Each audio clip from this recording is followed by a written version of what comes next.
एक महात्मा थे, कुटिया से निकलकर नदी पे नहाने जाते थे। 10 मिनट का रास्ता था पर 1.5 घंटा लगाते थे। क्यों?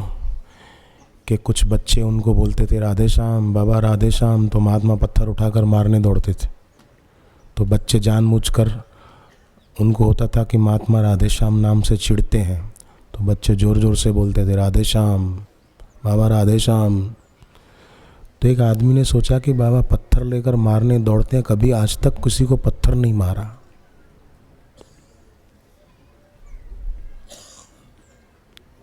आज तक कोई बुरा काम नहीं किया। 60 साल में सरकारी नौकरी करने वाले लोग रिटायर्ड हो जाते हैं, पर साधना करने वाला कभी साधना से रिटायर्ड ना हो कि भाई अब बहुत साल जप किया, अब तो जप छोड़ दो, अब तो अपना अंदर चलता रहता है, तो माला से करने की ज़रूरत क्या है। नहीं, जब तक जिएंगे तब तक माला से जप करते रहेंगे। मानसिक होता रहे अच्छी बात है, पर माला से छोड़ना क्यों? खाना नहीं छोड़ते और जप छोड़ देते हैं। तो ऋग्वेद में दैवी वीणा कहा कि इसको बजाना सीखो।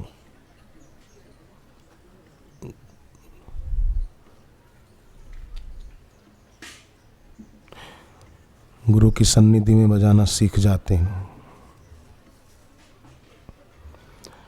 प्रभु मैं आपकी हूँ शरण, निज चरण सेवक कीजिए, मैं कुछ नहीं हूँ मांगता, जो आप चाहे दीजिए।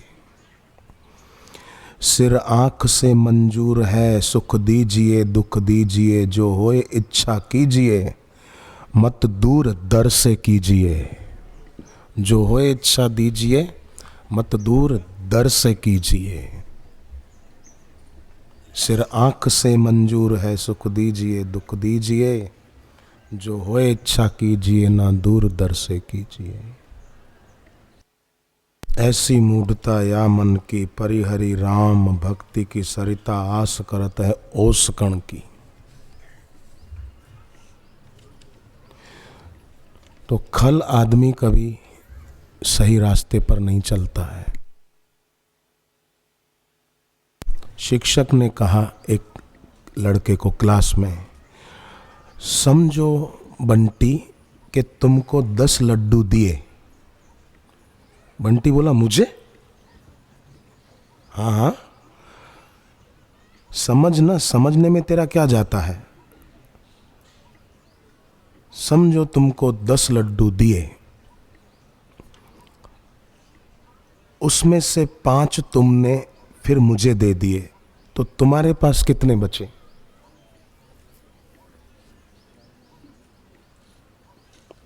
कितने बचे? हाँ 5, पर उसने कहा 20।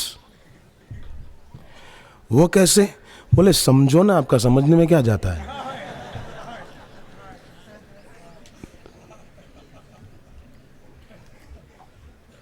ऐसी मूढ़ता या मन की, परिहरि राम भक्ति की सरिता, आस करत है ओस कण की।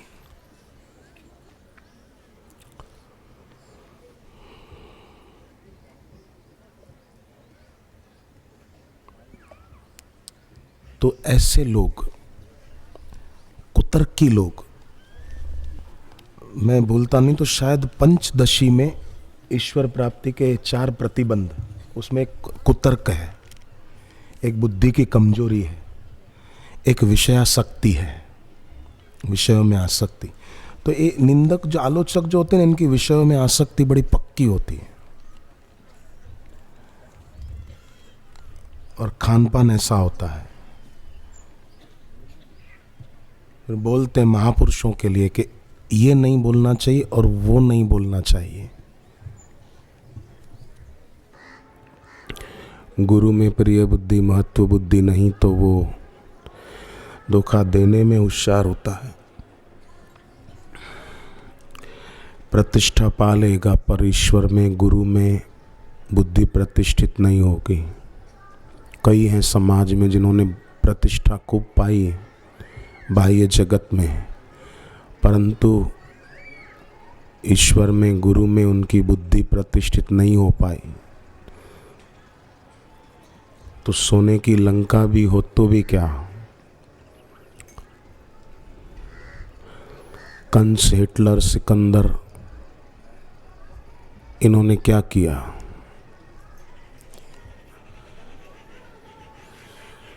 शक्ति थी पर शक्ति किस काम आई उनकी, बुद्धि थी पर बुद्धि किस काम आई उनकी। कौन उनको आदर्श मानेगा, कौन उनके पद चिन्हों पर चलेगा, कौन उनके जैसा जीवन जीना चाहेगा। परंतु केवट नाव चला के गुजारा करने वाला भी आज आदर का पात्र बना हुआ है सच्चे बुद्धिमानों की नज़रों में। कि अंगूठी सोने की देने वाले श्री राम जी से वो अंगूठी न लेकर कहता है कि आपके चरणों में मेरी भक्ति बढ़ती जाए, बस यही मुझे वरदान दे दो। लकड़ी की बेंत हो, एक लकड़ी समझ लो, उसको अमृत से सींचो तो भी वो फलेगी फूलेगी नहीं, उसमें कोपलें नहीं फूटेगी, उसमें पत्ते नहीं उगेंगे। ऐसे ही जिनकी बुद्धि जड़ होती है वो सत्संग सुनने के बावजूद भी अपने को भक्ति भाव से नहीं भर पाते हैं, बल्कि आलोचक ही बने रहते हैं। सत्संग होता है ना तो एक तो आस्वादक लोग होते हैं, सत्संग का आस्वादन करते हैं, और एक आलोचक होते हैं लकड़ी की बेंत की तरह। उस पर कितना ही पानी अमृत पड़े, पानी नहीं स्वर्ग का अमृत गिरे उसके ऊपर तो भी वो फलेगी फूलेगी नहीं। तो ऐसे जड़ बुद्धि के लोग होते हैं। भगवान ने गीता में इसीलिए कहा आशा पाश शतैर्बद्ध काम क्रोध परायण। और भगवान ने गीता में इस बुद्धिमानों के लिए ये भी कहा यत इंद्रिय मनोबुद्धि मुनि मोक्ष परायण। यत इंद्रिय मनोबुद्धि, पहले इंद्रिय फिर मनो फिर बुद्धि। जिसके मन पर इंद्रियों के ज्ञान का प्रभाव नहीं पर बुद्धि के ज्ञान का प्रभाव पड़े। एक तो वे लोग होते हैं जिनके मन पर इंद्रियों के ज्ञान का प्रभाव पड़ जाता है। जैसे आँख से रूप देखा किसी का और मन में हुआ कि मैं इससे दोस्ती करूं, परिचय बढ़ाऊं, शादी करूं। किसी वस्तु पर नज़र पड़ी तो ये आइसक्रीम में खा लूं, ये मिठाई खा लूं, ये नमकीन खा लूं, और वो खाने लग गए, वो काम करने लग गए तो समझो उसके मन पर इंद्रियों के ज्ञान का प्रभाव पड़ गया। परंतु जिसके मन पर इंद्रियों के ज्ञान का नहीं बुद्धिगत ज्ञान का प्रभाव पड़े, कि व्यक्ति बुद्धि के द्वारा सोचे कि ये इंद्रियों का जो विषय है, आँख का दृश्य, कान का शब्द, जीभ का स्वाद, ये विषय अगर मुझे मिल भी जाए तो इससे मुझे तृप्ति कब तक मिलेगी। आज तक कई दृश्य देखे, कई बढ़िया बढ़िया चीज़ें खाई, उनसे क्या मिल गया जो आज के बाद मुझे कुछ मिल जाएगा। तो मुझे हे भगवान, हे गुरुदेव, हे नाथ, अब मेरे ऊपर इंद्रियों के ज्ञान का प्रभाव न पड़े। अब मेरे ऊपर हे गुरुदेव आपके ज्ञान का प्रभाव पड़े, ताकि इंद्रियों के विषयों में मैं न उलझकर अपनी इंद्रियों को अविषय बना पाऊँ। तो ये हो गया बुद्धिगत ज्ञान का प्रभाव। भगवान कृष्ण ने कितना सुंदर ढंग से समझाया है। यत इंद्रिय मनोबुद्धि, पहले इंद्रियों का नाम लिया, फिर मन का, मन बीच में है, और फिर बुद्धि का। यत इंद्रिय मनोबुद्धि मुनि मोक्ष परायण, जो मोक्ष परायण हो। एक वे होते हैं जिनके ऊपर इंद्रियों के ज्ञान का प्रभाव पड़ जाता है। वे कैसे होते हैं? बोले आशा पाश शतैर्बद्ध काम क्रोध परायण। वे काम क्रोध परायण होते हैं। और जिन साधकों सत्संगियों पर बुद्धिगत ज्ञान का, गुरु के ज्ञान का प्रभाव पड़ता है, वे मोक्ष परायण होते हैं, मुनि मोक्ष परायण। विगत इच्छा भय क्रोध हो, उनकी इच्छाएं सब नष्ट न हो तो भी उनको इच्छा पूर्ति में मजा तो नहीं दिखता है।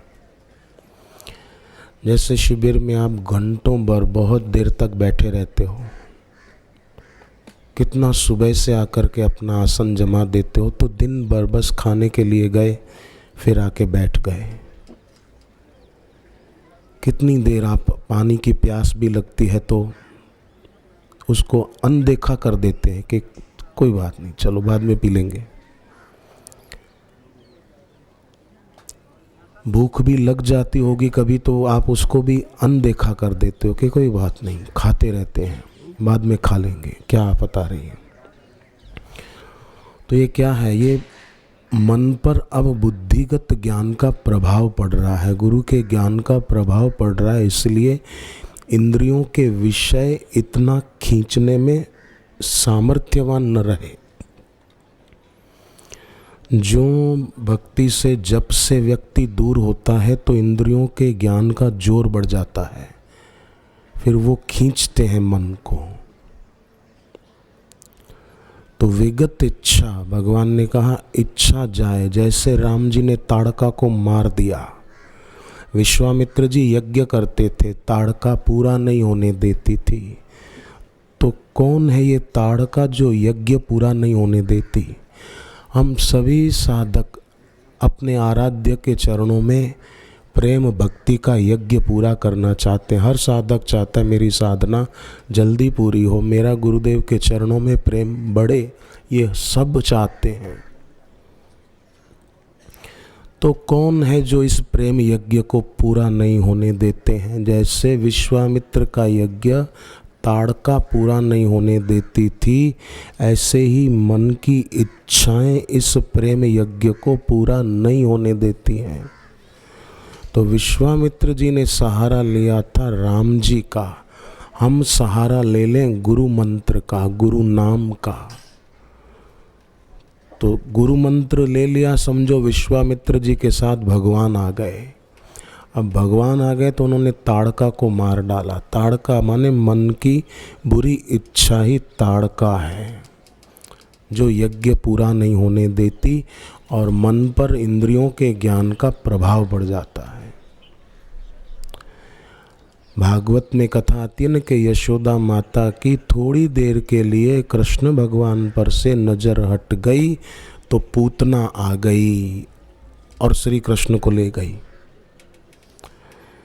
थोड़ी देर के लिए भी नजर हटती है तो पूतना आकर के बहुत कुछ काम बिगाड़ना चाहती है। पूत माना पवित्र, ना माने नहीं, जो पवित्र नहीं है वही पूतना है। पूतना गोकुल में आई, गो माना इंद्रियां, ये हमारी जो इंद्रियां हैं इनमें इंद्रियों का समूह गोकुल है। तो गोकुल में पूतना आती है। पूतना माने वासना, जो ईश्वर को दूर करना चाहती है। गोकुल में पूतना ने आकर ईश्वर को दूर करना चाहा, पर यशोदा माँ का और गोकुल वासियों का भगवान में प्रेम था।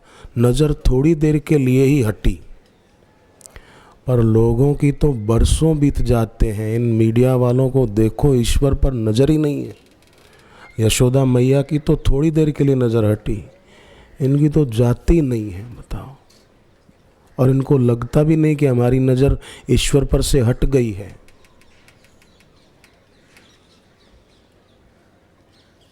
कितनी बुद्धि गिरी हुई है, आप सोचो कितनी गिरी हुई मानसिकता है, और कितना अपने पैर पर कुल्हाड़ी मार रहे हैं। ये नहीं सोचते कि एक शाम ऐसी भी थी कि हम इस दुनिया में नहीं थे, और एक शाम ऐसी भी तेजी से आ रही है कि हम इस दुनिया में नहीं होंगे। ये विवेक भी नहीं जगता है। इतना इन लोगों के मन पर इंद्रियों के ज्ञान का प्रभाव है कि इनको पता ही नहीं चलता कि हम जो कर रहे हैं उसका परिणाम क्या होगा और उसका परिणाम किसको भोगना पड़ेगा। विवेकी व्यक्ति वो कार्य से पहले सोचेगा कि इसका परिणाम किसको भोगना पड़ेगा। अविवेकी आदमी सोचता ही नहीं है। दूरदर्शिता कोई ईश्वरीय देन नहीं है, अपने आप में विकसित किया जाने वाला एक सद्गुण है। दूरदर्शिता परिणाम को देखकर मानकर नहीं चलना चाहिए, परिणाम को विचार पूर्वक देखकर आदमी चले। दुर्योधन परिणाम को मानकर चलता था कि हम जीत जाएंगे, परंतु पांडव परिणाम को ऐसे ही मानकर नहीं चलते थे, श्री कृष्ण की बात मानकर चलते थे, श्री कृष्ण का संकेत मानकर चलते थे, तो परिणाम में सुखी हुए। जबकि दुर्योधन परिणाम ऐसे ही काल्पनिक रूप से मानकर चलता था, परिणाम कितना बुरा आया। तो ये ताड़का मरनी चाहिए, पूतना नष्ट होनी चाहिए। श्री कृष्ण ने पूतना को मारा, हनुमान जी ने सिंहिका को मारा। हनुमान जी मेघनाथ के द्वारा ब्रह्मपाश में बांधे गए थे और श्री कृष्ण कालिया नाग के पाश में बंध गए थे, यमुना में जब कूदे थे तब। तो कृष्ण भगवान जब कालिया नाग के पाश में बंध गए तो भगवान ने अपना आकार बढ़ाना शुरू कर दिया। आकार बढ़ाया, कालिया नाग की पकड़ टूट गई, उसका शरीर फटने लगा और श्री कृष्ण उसकी पकड़ से निकल गए। ब्रह्मपाश में हनुमान जी को बांधा गया, हनुमान जी ने छोटा रूप ले लिया, निकल गए। तो श्री कृष्ण ने आकार बढ़ाया, माने गुरुदेव जो कहते हैं श्वास अंदर जाए सो बाहर आए हम, सो हम सो हम सो हम, करते करते अपना आकार, माने अपनी साधना, अपनी भक्ति आदमी ज्ञान मार्ग से भी बढ़ा सकता है। और हनुमान जी छोटे होकर पाश से निकल गए, माने विनम्र होकर, एक अनन्य भक्त होकर अपने स्वामी का आदमी पाश से निकल सकता है, बंधनों से निकल सकता है। ये हनुमान जी ने और कृष्ण भगवान ने संकेत किया है। शास्त्र की गाथाएं केवल पढ़ने सुनने के लिए नहीं है, इनके पीछे संकेत है और इन संकेतों को जो झेल कर आगे बढ़ते हैं उनको बहुत लाभ होता है। उनके मन पर इंद्रियों के ज्ञान का प्रभाव नहीं, बुद्धि के ज्ञान का प्रभाव पड़ता है। तो विवेक और विवेकी लोगों का संग, ये दो आँखें हैं।